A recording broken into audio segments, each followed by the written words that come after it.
Hello everybody and welcome back. I've had a rather uneventful Christmas in a lot of respects, but for today I'm actually doing something a little bit different. Yes, this is in fact a World of Tanks replay. Not only is it World of Tanks, it's an artillery replay. Yeah, I decided I would pop into World of Tanks because I've actually finished grinding out what I wanted to in World of Warships in regards to the Puerto Rico. I've finished Directive 3, I've got my points ticking down, and I am guaranteed to have Puerto Rico as soon as the, well before the event is over. So, I'm deciding to take a short break of sorts from World of Warships, and I'm moving on to another game that I have been being pestered to play by one of my clan mates. DAMMIT HULI. But, you know what, I've kind of been watching, I think it's Zenkin's 60 frames per second,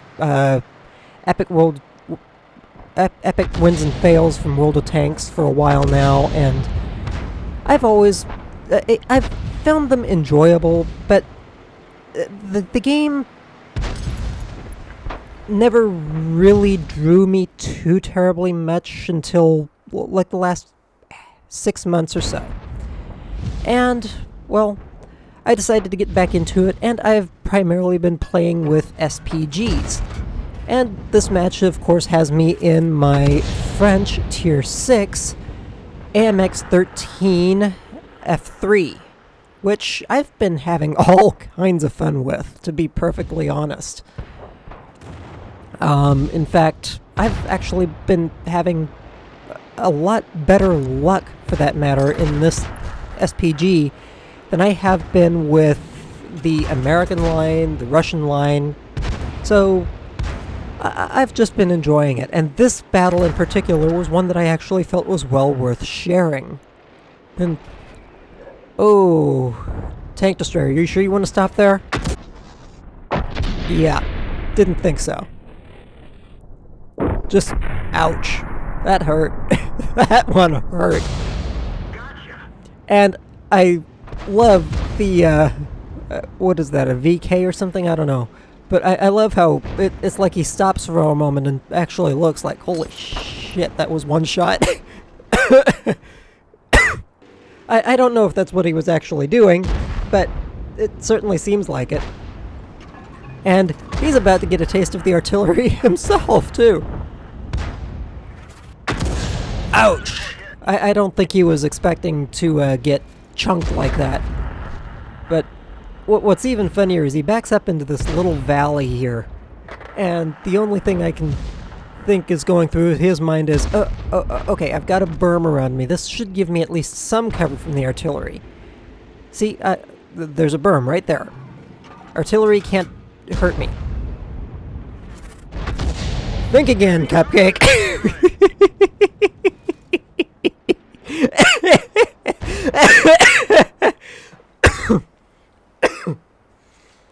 Ay. Forgive the coughing and everything. I mentioned that my Christmas was not necessarily eventful. Well, that's part and parcel because of the fact that I had a cold over Christmas, and I'm still getting over it. Ooh, yeah. There's another nice, solid hit. 680 damage. I don't think I could have planned that better if I tried. Unfortunately, not enough to kill him, but you know what? The friendly comes right over the hill and takes him out. I think I can live with that. I'll call it a kill in my book. Now, this battle for a little bit was one of those where it seemed like it was always kind of hit or miss. It was pretty much up for grabs at a few cases as to whether or not we were actually going to come out of it or what, but, well, I'll leave how it actually ends to the ending. But we are going to be seeing quite a bit of this T-44. He's, well, I can't exactly call him a thorn in my side, but he's definitely going to be drawing some attention here and there, to say the least. But, I mean, overall, at that, this is from the point of view of an SPG. It's probably not as exciting as some of the other tanks or self-propelled guns that you could be playing in-game. But, I mean, I'm still doing relatively well, I think. I'm moving my view around. I'm not just focusing on one area of the map alone. I'm trying to provide cover in places where I think cover needs to be provided. Unfortunately, I didn't get back up there to see the T-44 and do anything to help the friendly who was up there, but oh well. And this Super Hellcat was another one that kind of gave me a little bit of trouble too, but okay, anyway, getting slightly sidetracked there. Yeah, back to what I was saying about finishing the Puerto Rico grind in World of Warships, though. I did finish Directive 3. I actually finished it a couple of days later than I originally hoped to, partly because of the cold that I told you about. That just did a number on me and knocked me out. But on top of that, I actually ended up having to take a couple of days off of work because of it. It was that intense. And you would think taking a couple of days off from work and would give me a little bit more time to grind and play the game. No, I actually spent the vast majority of that time asleep.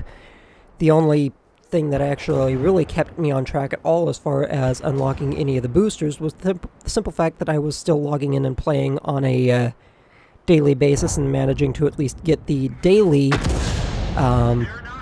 missions or daily income under my belt, so that I was actually able to unlock the third or fourth free booster right before or right after the daily switchover anyway. So either way, I was getting the Puerto Rico. No questions asked. I mean, that was the whole point of why I was doing all of it. But I was a little bit of hit and miss there as to whether or not I was actually going to get my own timing right.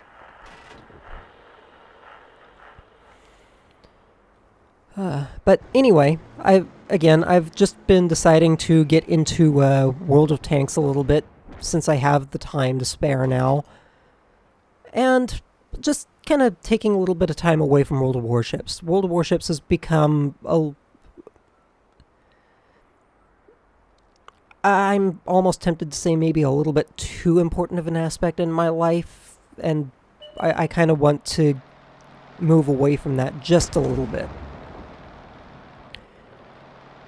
So, yeah, World of Tanks is kind of becoming the new thing as long as I can at least keep up with the SPGs, and we'll see where that goes overall, though I will definitely be getting back to World of Warships, and I know I've got I'm sure I'll probably have a battle or two from the ranked sprint that's going on right now to showcase, because I honestly feel like it's the first ranked sprint I can actually competently engage in.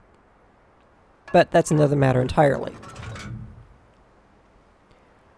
Overall, it's just been a very uneventful week. I was hoping to get a video out last week, but again, I was just sick. I would have sounded absolutely horrible over the mic. And I just... You know what? It was Christmas. And I think I can definitely be excused, among other reasons, for just deciding not to mess with it last week. And, of course, now we are kind of starting to get into the final throes of this match. And, like I said, that T-44 just ended up coming back. I mean, you saw me focus on him a little bit ago, where he was kind of trying to hide and disengage. And now he's just... He's the last tank alive on his team, so everybody's hunting him down. But the nice thing... What I specifically enjoyed about this match overall was, one, this was the most damage I have done in a match in World of Tanks, period, end of story. With an SPG no less, and I got 3 direct kills, which is awesome in its own right. But this was the best match I have had to date in World of Tanks. So I think it deserved a video.